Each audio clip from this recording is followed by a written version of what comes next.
class 9ৰ ষ্টুডেণ্টে এই ভিডিঅ'টো চাই আছে তেওঁলোকক মই জনাইছোঁ যে 9ৰো ফাইনেল এক্সাম আহি আছে গতিকে 9ৰ ফাইনেল এক্সাম দিবলৈ যোৱাৰ আগতে তোমালোকে কেইটামান কথা মনত ৰাখিবা ফাৰ্ষ্ট কথা এতিয়া মুখস্থ নহয় কাৰণ 9ৰ মাৰ্কছখিনি আমাৰ ক'তো এড নহয় আমি সেইটো জানো আৰু সেইটো কাৰণে আমি যদি বেছিকৈ মেথছ আৰু ছায়েন্সৰ কথা কওঁ বেছিকৈ যদি মুখস্থ কৰি পেলাই গুচি যাওঁ আমি ভাল মাৰ্কছ এটা পাম বাট আমাৰ একো বস্তু মনতে নাথাকিব স্পেচিয়েলি ছায়েন্সৰ কথা যদি কওঁ মই ছায়েন্সত কেইটামান ইম্পৰ্টেণ্ট চেপ্টাৰ আছে এটমৰ এটা চেপ্টাৰ আছে পৰমাণুৰ তাৰপিছত বিভিন্ন ধৰণৰ সূত্ৰবিলাক আছে পৰ্যাবৃত্ত তালিকাৰ লগত ৰিলেটেড কক্ষপথবিলাকৰ বিষয়ে আছে সেইখিনি ভালকৈ চাবা আৰু ফিজিক্সৰ 9ৰ ফিজিক্স পাৰ্টটোত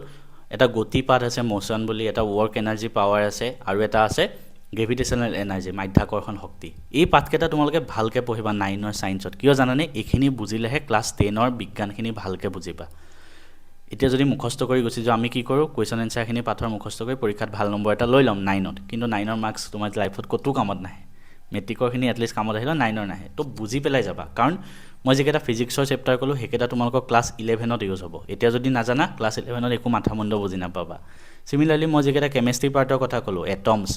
পৰ্যাবৃত্ত তালিকা এইখিনি ক্লাছ 10ত আছে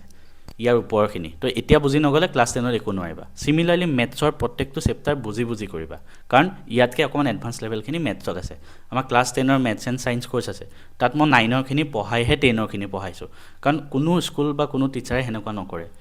ডাইৰেক্ট 10ৰ এডভান্স লেভেলখিনিৰ পৰা আৰম্ভ কৰি দিয়ে তেতিয়া কোনো ল'ৰা ছোৱালীয়ে ইমানকৈ বুজিয়ে নাপায় সেইবাবে মই বেছিকখিনিৰ পৰা পঢ়াইছোঁ কিন্তু তোমালোকে এতিয়াৰ পৰাই পঢ়ি যোৱা তেতিয়া তোমালোকে অলপ এডভান্স হৈ থাকিবা বেলেগতকৈ সেইবাবে কৈছোঁ 9ৰ মেথছ এণ্ড ছায়েন্স কনচেপ্ট বুজি পেলাইহে কৰিবা